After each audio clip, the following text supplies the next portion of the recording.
Hello guys, welcome back to the channel और स्वागत है आपका एक और नए दिन में, एक और नए ब्लॉग में। और आप देख रहे हैं episode number 4 of a life of a CM aspirant. और विदाउट वेस्टिंग एनी टाइम फटाफट से आपके क्वेश्चन का आंसर कर देते हैं। आज के ईपी में सबसे ज्यादा मोस्ट आस्केबल क्वेश्चंस जो है वो बेसिकली कॉन्वोकेशन के ऊपर है। तो फटाफट से कॉन्वोकेशन की जो मिसकंसेप्शन है उसको क्लियर कर देते हैं। बहुत सारे क्वेश्चंस आ रखे हैं कॉन्वोकेशन के ऊपर। तो पहला क्वेश्चन है, ये कॉन्वोकेशन सब पास्ड आउट फाइनलिस्ट के लिए था या rankers only? I am from WIRC। सो ये हमारा भी होगा, ये पूछ रहे हैं क्वेश्चन कि कॉन्वोकेशन सिर्फ फाइनलिस्ट के लिए है क्या। तो बेसिकली मैं कॉन्सेप्ट को क्लियर करने से पहले कुछ और क्वेश्चंस ले लेता हूँ ताकि मैं कॉन्वोकेशन का एक साथ आंसर कर दूं। एक और क्वेश्चन इसी पे आया था, are you rank holder who are allowed to attend convocation? As far as my knowledge only rank holders are allowed to convocation, please clarify. Again एक और ऐसी क्वेश्चन आया था कॉन्वोकेशन के ऊपर, उसको भी मैं ले लेता हूँ।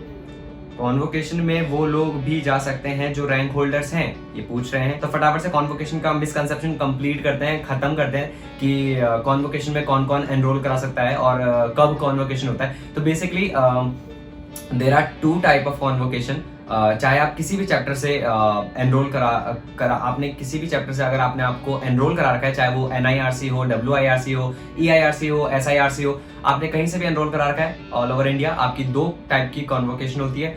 फर्स्ट कॉन्वोकेशन को मैं नाम देता हूँ नॉर्मल कॉन्वोकेशन एंड सेकंड को नाम देते हैं हम suppose rank holders convocation. Okay, मैं ऐसा इसलिए बोल रहा हूँ बिकॉज इसका कोई नाम वाम नहीं है, just I am trying to give an example to you कि उससे आपको बेटर अंडरस्टैंडिंग हो कि कॉन्वोकेशन एक्चुअली है क्या ये। तो कॉन्वोकेशन अगर हम बात करें नॉर्मल कॉन्वोकेशन की, तो नॉर्मल कॉन्वोकेशन लाइफ में हर स्टूडेंट का होता है जिसने फाइनल कंप्लीट कर दिया होता है। मतलब कि अगर आप अभी फाइनल में हो और अगर आपने कंप्लीट कर लिया है अपना CMA फाइनल, तो आपकी कॉन्वोकेशन जरूर होगी। अच्छा, कॉन्वोकेशन जब होगी तो वो आपको कैसे पता चलेगा कि कहाँ पर होगी और कितने बजे होगी, किस डेट पे होगी? तो उस चीज की आप चिंता ना करें क्योंकि उसका मेल आपको जरूर आएगा। बस इस चीज का ख्याल रखें कि मेल आईडी आपने अपने जो चैप्टर है जिससे आपने एनरोल करा रखा है वहां पर मेल आईडी आपकी सही होनी चाहिए और अपना फोन नंबर भी सही होना चाहिए आपका, ताकि उस पर भी आपको कॉन्वोकेशन के लिए मेल भी आ जाए और मैसेज भी आ जाए। तो आई होप ये क्लियर है कि कॉन्वोकेशन जो नॉर्मल है वो CMA फाइनल कंप्लीट करने के बाद ही होती है। ठीक है, okay. Now comes to the second type of convocation कि जिसमें मैंने रैंक होल्डर क्यों बोला है, because I got a rank in intermediate 2019 में मेरा कॉन्वो हुआ था कॉन्वोकेशन। तो उसमें क्या हुआ था, बेसिकली मैंने इंटरमीडिएट में कॉन्वोकेशन किया, राइट। तो as I told you guys कि कॉन्वोकेशन 2 तरह की होती है। नॉर्मल कॉन्वोकेशन जो होगी वो CMA फाइनल के बाद होनी ही होनी है, ठीक है। इंटरमीडिएट में नहीं होगी नॉर्मल कॉन्वोकेशन, वो सिर्फ फाइनल में होगी। और जो एक स्पेशल कॉन्वोकेशन है जो सिर्फ कैलकाटा में होती है, स्टूडेंट कॉन्वोकेशन जिसे बोलते हैं, कैलकाटा में जो होती है वो हर साल होती है, रैंक होल्डर्स के लिए होती है बेसिकली। चाहे आपकी फाउंडेशन में रैंक हो, इंटरमीडिएट में रैंक हो या फिर आपकी फाइनल में रैंक अगर आपकी है, तो सारे रैंक होल्डर्स को वहां पर हर साल इनवाइट किया जाता है। और उसका जो चार्जेस होता है, मतलब उसका बेसिकली जितने भी चार्जेस आपके लगे तो वो रिम्बर्स हो जाते हैं। बट कंडीशन अप्लाई है वहां पे भी कि मेरे टाइम पे 2019 में अराउंड 4600 का रिम्बर्समेंट मुझे मिल गया था। 2 टाइम ट्रेन का बजट मिल गया था आने जाने का नॉर्मल इकोनॉमिक क्लास में, और एक दिन का 1000 अमाउंट मिल गया था रहने का। तो बेसिकली 4600 अप्रॉक्स आपको मिल जाता है। अभी वो अमाउंट अगर बढ़ गई हो 2022 में तो वो अलग बात है, मेरा 2019 का मैं आपको एक्सपीरियंस बता रहा हूँ। तो जो रैंक होल्डर वाली कॉन्वोकेशन होती है बेसिकली उसमें सिर्फ रैंक होल्डर्स को बुलाते हैं। अगर आपकी रैंक है किसी भी लेवल में, चाहे वो इंटर हो, फाइनल हो या फाउंडेशन हो, तो आपको जरूर वहां पे इन्विटेशन मिलेगा। उसके लिए भी आपको मेल आता है, आपको वो फॉर्म फिलअप करके उसी मेल पे रिवर्ट बैक कर देना होता है ताकि वो आपकी एंट्री को फिक्स कर देते हैं। अगर आप किसी को ले जाना चाहते हैं तो वो भी आप वहां पे मेंशन कर सकते हैं। शायद उसके 500 चार्जेस थे, बट आई डोंट नो क्योंकि करंट सिचुएशन में अभी कोई चार्जेस नहीं लगे हैं जिनका कॉन्वोकेशन हुआ है।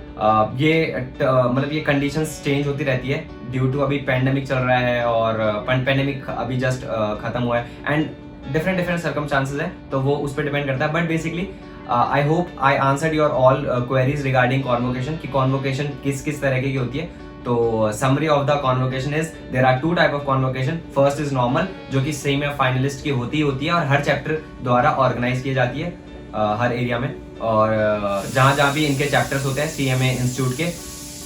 और एक होती है सिर्फ रैंक होल्डर्स के लिए, जो कि सिर्फ WIRC चैप्टर मींस कैलकाटा में ऑर्गेनाइज होती है हर साल। ओके, कॉन्वोकेशन से आगे बढ़ते हैं। नेक्स्ट क्वेश्चन उठाते हैं।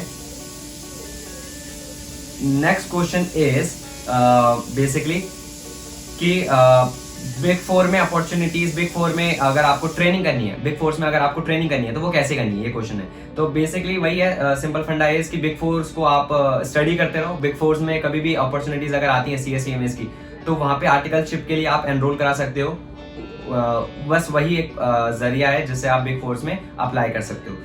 नेक्स्ट क्वेश्चन इज स्किल कुछ बताएं जिससे CMA में ग्रोथ होने में हेल्प मिले। Okay, basically skills I would say कि अपने सॉफ्ट स्किल पे वर्क कर सकते हो, कम्युनिकेशन स्किल पे वर्क कर सकते हो, और बेसिकली एक्सेल आपको आना चाहिए। माइक्रोसॉफ्ट ऑफिस जो है पूरा आपको चलाना आना चाहिए, PPT हो, वर्ड हो, MS एक्सेल हो, बिकॉज ये बेसिक सॉफ्टवेयर है। अगर आपको यही सॉफ्टवेयर में अगर लैग हो रहा है तो आपको आगे चल के थोड़ी सी प्रॉब्लम्स फेस करनी पड़ सकती है। बट ऐसा कुछ नहीं कि अगर आपको बिल्कुल ही नहीं आता तो आप कुछ नहीं कर सकते हैं। बट अगर आपको अच्छा है हैंड्स ऑन कंप्यूटर पे और MS एक्सेल पे, MS ऑफिस पे, तो थोड़ा सा आपको अपॉर्चुनिटीज में भी हेल्प मिलती है।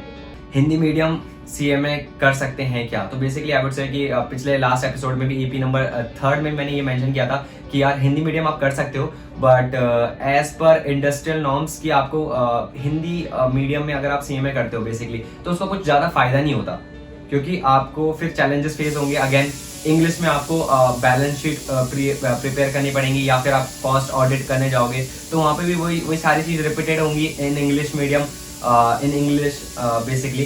तो वहाँ पर जो आपको फेस होंगी चैलेंजेस, तो इट्स बेटर कि आप स्टार्टिंग ही इंग्लिश में करें और धीरे धीरे ट्राई करें, क्योंकि यार English is not a tough language. I would say धीरे धीरे अगर आप ट्राई करोगे तो सब हो जाता है। Is doing CMA valuable just like CA, because now also there are so many companies who prefer CA।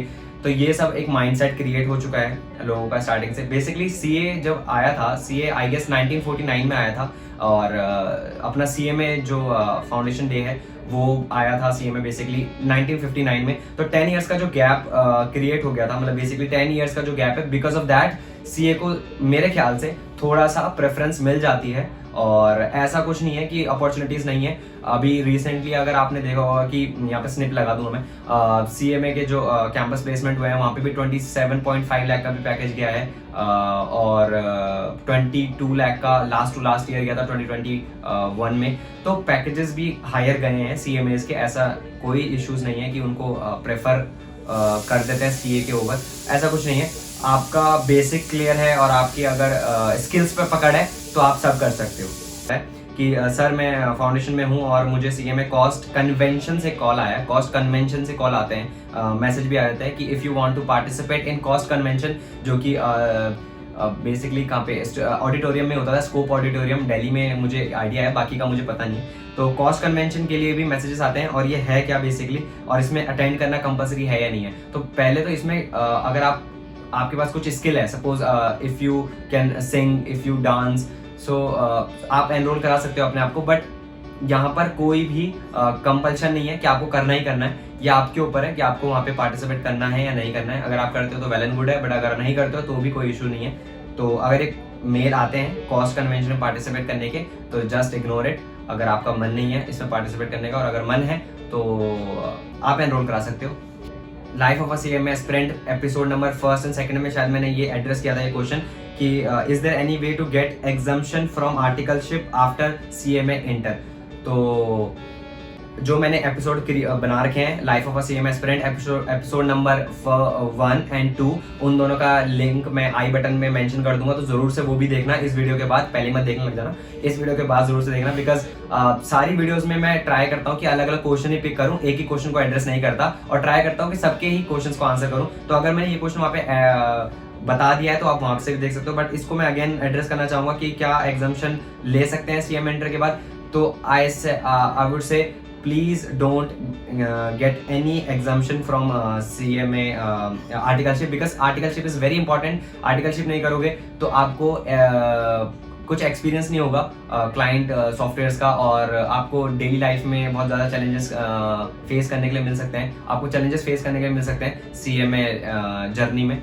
तो आई वुड से कि ट्रेनिंग जरूर करें, आर्टिकलशिप जरूर करें, चाहे फर्म में करें या फिर कंपनी में करें, बट करें जरूर। नेक्स्ट क्वेश्चन इज बहुत जन हैं जो CMA को कुछ भी स्कोप नहीं बोलते हैं, ऐसा है क्या? तो मैं यहाँ पे स्निप मेंशन कर दूंगा, लास्ट वाले ब्लॉग में मैंने स्निप मेंशन कर दी थी, और उस स्निप में भी यही बताया गया था कि ज़्यादातर लोग क्या करते हैं कि CMA नहीं समझ पाते हैं। तो आपको क्या करना है कि आपको उन्हें बताना है कि CMA एक्चुअली है क्या, कॉस्ट एंड मैनेजमेंट अकाउंटेंट की कहाँ कहाँ वैल्यू है। तो छोटा सा एक एग्जांपल दूंगा, यहाँ पे स्निप भी लगी हुई है, बट अपनी तरफ से मैंने एक सोचा एक एग्जांपल जो कि आप अपने उन लोगों को बोल सकते हो जिन्हें नहीं पता कि CMA एक्चुअली है क्या। CA उन्हें पता भी नहीं होता, बस उन्होंने नाम सुना होता है। तो जिनको नहीं पता CMA क्या है, तो मैं थोड़ा सा आपको बताना चाहूँगा कि CMA का आप क्या एक एग्जांपल रिसाइट कर सकते हो when they asked to you कि व्हाट इज CMA। तो उस टाइम पे आप क्या बोल सकते हो कि भाई बेसिकली जहाँ जहाँ मैन्युफैक्चरिंग इंडस्ट्री है वहाँ पे CMA की ज़रूर से पड़ती है। वहाँ पर CA काम नहीं करता, वहाँ पे CMA ही चाहिए होता है, कॉस्ट एंड मैनेजमेंट। बिकॉज कोई भी प्रोडक्ट की आप कॉस्टिंग, सबसे पहले प्रोडक्ट अगर बनता है मैन्युफैक्चरिंग इंडस्ट्री में तो उसकी कॉस्टिंग करनी पड़ती है। उसकी कॉस्टिंग ना CS करता है, ना MBA फाइनेंस करता है, ना ही CA करता है। तो उसकी कॉस्टिंग कौन करता है? हम कॉस्ट एंड मैनेजमेंट अकाउंटेंट करते हैं, और जो कि बहुत क्रूशियल पार्ट होता है कॉस्ट, क्योंकि हर प्रोडक्ट की कॉस्ट ही मैटर करती है कि उसकी अर्निंग क्या कहाँ तक जानी है, उसकी सेलिंग कहाँ तक जानी है। तो अगर कॉस्ट ही डिसाइड नहीं हो पा रही है तो फिर आगे के रोल डिसाइड नहीं हो पाते। तो बेसिकली आप ऐसे एग्जांपल को बता सकते हो कि what is cost and management accountant and what is the role of CMA in upcoming future year. आप बता सकते हो कि मेक इन इंडिया प्रोजेक्ट्स आ रहे हैं, मेक इन इंडिया गवर्नमेंट ला रही है और ला चुकी है ऑलरेडी, बट अभी और इनोवेशंस हो रहे हैं। 2029 और 18 में मेक इन इंडिया आ गया था, 16 से ही आ गया था बेसिकली, बट अब और ज़्यादा इसमें वैल्यूएशन हो रहा है, वैल्यू एडिशन हो रहा है। तो बेसिकली CMA का एग्जाम्पल आप ऐसे देख सकते हो। नेक्स्ट क्वेश्चन इज, नमस्ते सर, मुझे CMA करना है, मैं पटना से बिलोंग करता हूँ, मैं रैंक लाना चाहता हूँ, बहुत हार्ड वर्क करूँगा। क्या आप मुझे बता सकते हैं कि आज तक बिहार में किसी का एयर आया है या नहीं आया, या फिर आ सकता है या नहीं? Please reply sir. तो आई वुड से भाई, पहली बात तो मुझे नहीं पता कि पटना में किसी का रैंक आया है नहीं आया। आप कर रहे हो तो ऑल द बेस्ट, और ऐसे ही ट्राई करो कि रैंक लाने का ट्राई करो, और ट्राई और होप कभी ना खोएं, और बस ट्राई करते रहें। बाकी मुझे रैंक्स का नहीं पता कि कहाँ हर साल आती हैं रैंक्स, हर अटेम्प्ट में आती हैं, बहुत सारे बच्चों की आती हैं। तो ट्राई करें रैंक के लिए। बाकी आई डोंट नो एग्जैक्टली कि किस किस की रैंक कहाँ किस स्टेट से आई है, बट हाँ रैंक आ सकती है अगर आप हार्ड वर्क करें तो। नेक्स्ट क्वेश्चन है, what's the right time to start CMA, after 12th और BCom, because it's very difficult to manage both.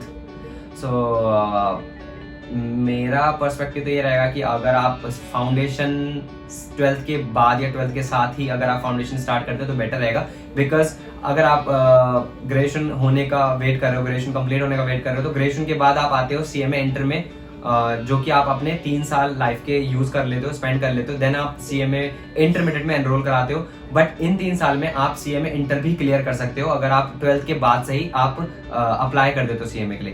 तो जो मैंने ऑप्शन चुना था आफ्टर 12th, वही आप लें तो बेटर रहेगा। मैं 12th बोर्ड एग्जाम में 50% मार्क्स से पास हुआ हूँ, CMA में या CMA कंप्लीट होने के बाद जॉब मिलने में कोई प्रॉब्लम होगी तो थोड़ा परसेंटेज एनहांस करें अपना। और 12th में 50% आई है, दैट्स ओके। अब आ गई है तो आप इसे चेंज नहीं कर सकते, बट हाँ ट्राई करें कि CMA में 55 प्लस ही आए तो बेटर रहेगा। कैंपस प्लेसमेंट सिर्फ रैंक होल्डर्स के होते हैं क्या? तो ऐसा कुछ नहीं है। रैंक मेरी इंटरमीडिएट में आई थी बट फाइनल में नहीं आई थी, मेरा कैंपस प्लेसमेंट हो गया। सो जरूरी नहीं है कि सिर्फ रैंक होल्डर्स के हों, और मेरे कुछ दोस्त हैं जिनके रैंक होल्डर्स होने के बावजूद भी कैंपस प्लेसमेंट नहीं हुए, और किसी का रैंक किसी को तो रैंक ही नहीं आई बट फिर भी उनका प्लेसमेंट हो गया है। तो ये मिसकंसेप्शन है कि सिर्फ रैंक होल्डर्स को ही प्लेसमेंट में बैठने देते हैं, ऐसा कुछ नहीं है। आप रैंक होल्डर हो या नहीं हो, आपकी सारी चीज़ें वहाँ पे मेंशन की जाती हैं while submitting the campus placement form.